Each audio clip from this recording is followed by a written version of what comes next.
4 stations de péage et péage en construction dans le pays. Le projet, porté par le ministère des Infrastructures et des Travaux publics, est matérialisé par le Fonds d'entretien routier. Les sites de Kindia et Mamou sont déjà identifiés en présence des entreprises qui doivent réaliser les travaux et les populations riveraines ainsi sensibilisées sur la nécessité du projet. Abakar Junior Kamara.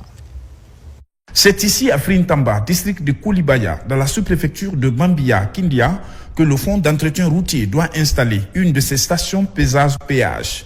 Une mission d'évaluation et de sensibilisation conduite par le directeur général du FER, en compagnie des entreprises qui doivent exécuter les travaux, s'entretiennent avec les communautés impactées par le projet. Ce poste de péage va nous apporter beaucoup de choses, surtout sur le développement local. Nous sommes prêts à accompagner l'État par la sensibilisation des parents, des communautés, pour accepter et adhérer aux idéaux de ce projet. La route coûte très cher. Il faut trouver des mécanismes de financement d'entretien.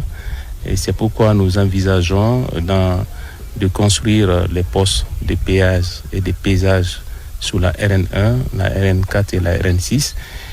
C'est un des objectifs fixés par le ministère des Infrastructures et des Travaux publics pour trouver des financements et maintenir le réseau routier guinéen. De Kindia, nous voici à Mamou. Ici, la zone qui doit abriter la deuxième station sur la route nationale numéro 1 est aussi identifiée. Tous ceux qui sont dans l'impasse du projet seront recensés, calculés.